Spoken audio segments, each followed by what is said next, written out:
Hello বন্ধুরা, কেমন আছো তোমরা সবাই? আজ শনিবার, অফিস করে বাড়ি গেছিলাম। বাড়ি যাওয়া মানেই বর্ধমান, আর আজ বর্ধমানেই ছিলাম। কারণ হচ্ছে আজ আমার একটা কলিগের মেয়ের বার্থডে ছিল। সে দিনের বেলাতেই হয়ে গেছে,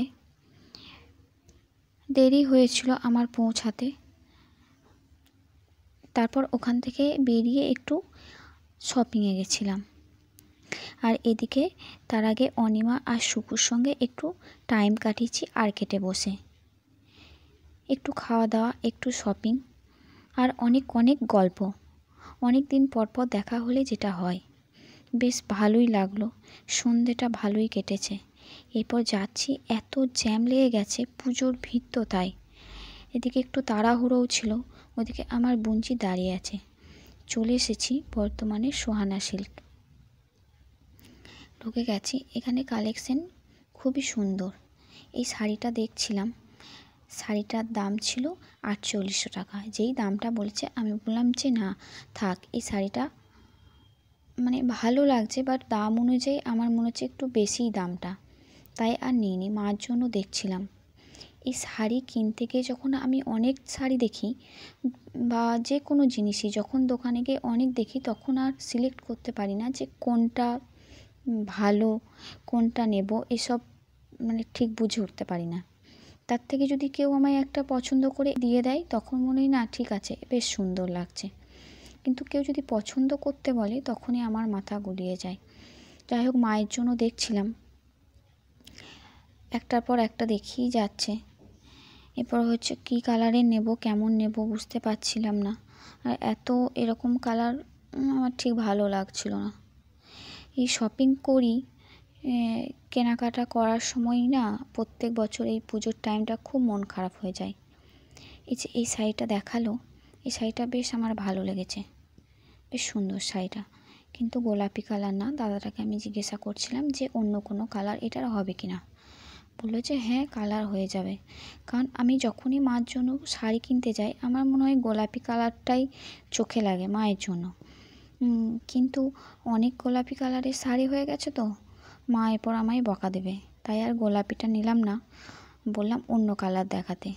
তাই দাদাটা বের করেছে এই কালারটা। এই কালারটা বেশ সুন্দর, তাই এই কালারটাই চুজ করেছি। বললাম যে এই কালারটাই নেব, এটা সাইড করে রাখার জন্য।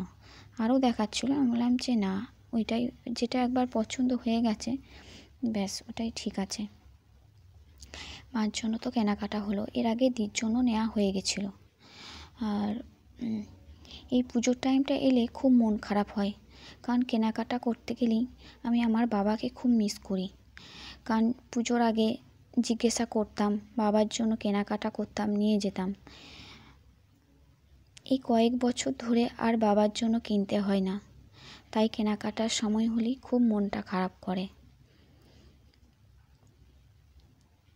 সেই মানুষটা আমাদের জন্য এত করেছে। যখন তুমি তোমার নিজের রোজগারের টাকায় বাবা মার জন্য কিছু গিফট করবে, সেটা তো অন্যরকমই একটা অনুভূতি বা অন্যরকমই একটা আনন্দ। তাই মাকে নিয়ে আসিনি, আমি নিজেই শপিং করছি। মাকে নিয়ে আসলে হয়তো আরও ভালো হতো, মা নিজে পছন্দ করে নিতে পারতো।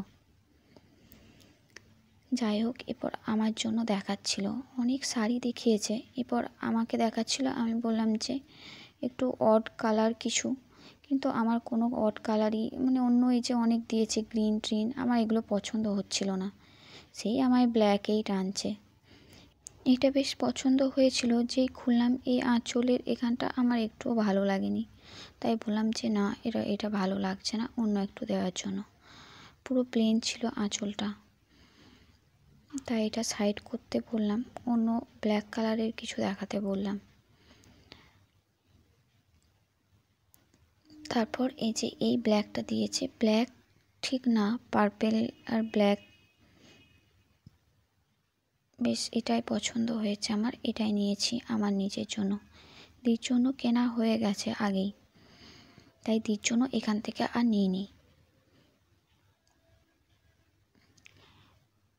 আমার বুঞ্চি অনেকক্ষণ ধরে দাঁড়িয়ে আছে বেচারি আর্কেটে, বারবার ফোন করছে। আর এদিকে আমার শাড়িও চুজ করতে একটু টাইম লাগছে। এত জ্যাম পেরিয়ে এসেছি, ও একটু পরে এসেছিলো, তাই না হলে ওকে সঙ্গে করেই নিয়ে আসা যেত। যাই হোক, এই শাড়িটা বেশ ভালো লেগেছে, এটা নিয়েছি। ডুয়েল টোনের ওপর, ব্যাস এটাই ভালো লেগে গেছে।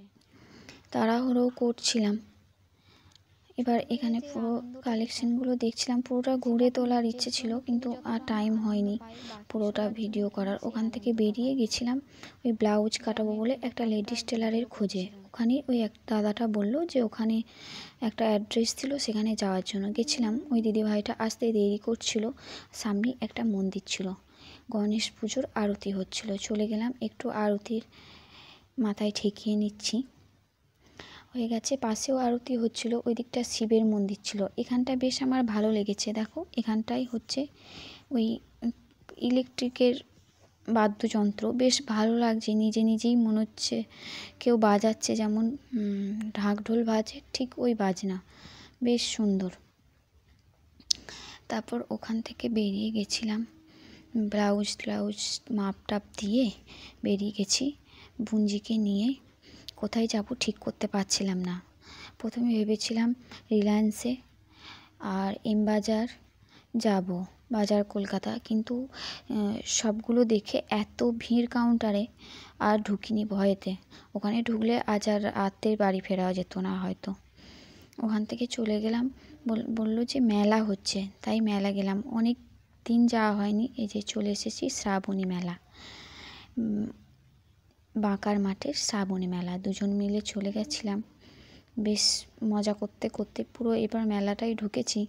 মেলাটায় দুজন মিলে যা আরম্ভ করেছিলাম, প্রত্যেক জায়গাতেই বেশিরভাগ দোকানই তো এখন দাম লেখা থাকে, তবুও যেগুলোতে দাম লেখা নেই বা দাম দেওয়া আছে সব সেগুলো দাম জিজ্ঞাসা করা, দেখা, যেটাই নিতে যাচ্ছি বলছে যে না এটা ভালো লাগছে না, এটা নিও না। আর আমাকে টানতে টানতে পুরো মেলাটাকে ঘুরিয়েছে। প্রচুর কালেকশন এখানে, প্রচুর লোকজনও সেরকম ছিল না, ও হালকা হালকা ছিল না। এই যে কানের, ওকে নিতে বলছিলাম, ও নেবে না, এই যে আমাকে টানছে, পুরো টেনে ওখান থেকে নিয়ে এলো। এই জামা কাপড়ের দোকানটায় নিয়ে গেলাম যে একটু কিছু নে, না সেও এই যে আমায় টানছে, বলছি আরে নিবি না, আমায় একটু ভিডিওটাও তো করতে দে ভালো করে। না তোমায় ভিডিও বানাতে হবে না, এখনই ভিডিও বানাতে গিয়ে দেখবে পছন্দ হয়ে যাবে আর নেবে, এত জিনিস কিনে নষ্ট করো, ভরে ভরে রেখে দাও। এই সানগ্লাস, আমার সানগ্লাসের খুবই দরকার ছিল, কারণ আমি ট্রেনে করে যাতায়াত করি, আমার সানগ্লাসগুলো চাপে পড়ে ভেঙে যায়। সেখানেও নিতে দিল না, টানতে টানতে নিয়ে এলো, আমি তোমার জন্য একটা কিনে রেখেছি, এর থেকে কার্জন গেটের ওখানে কম দাম, তুমি ওখানে নেবে, পালিয়ে চলো। ওখান থেকেও টানতে টানতে আমায় নিয়ে এলো। তারপরে এগুলো একটু দেখছিলাম যে আরে নিতে না দে, একটু ভিডিও তো করতে দে। এখানে কিছু একটা ছিল, কিন্তু কি সেটা আমরা বুঝে উঠতে পারছিলাম না। এই যে চলে গেছিলাম এই ডিমগুলা, এই কিছু গোলাগুলির জন্য, একটু সংসারের জিনিস কেনার জন্য, কিন্তু সেখানে নিইনি। এখানে একটু দামটা বেশিও ছিল আর হচ্ছে ব্যাপারটা ভালো ছিল না। তারপর একটু পাঁশকুড়ার চপ, তারপর বললো নাগরদোলা, আমি বললাম না আমার প্রচণ্ড গা গোলায়, তারা চাপিনি, আর ও চাপিনি। বললো একা একা তো চাপবো না, এই মাটির জিনিসগুলো খুব ভালো লাগছিলো। বললাম একটা নিই রে, এই যে আমায় পুরো রীতিমতো টানছে হাত ধরে, আমি এক হাতে মোবাইলটা নিয়ে আর এক হাতেও আমার হাতটা ধরে টানাটানি শুরু করেছে। কী আর করবো, ওখান থেকে বেরিয়ে আসলাম, একটু বিরিয়ানি নিলাম আর একটু ঠান্ডা, গিয়ে খেয়ে দিয়ে ঘুমিয়ে পড়বো। চলো টাটা।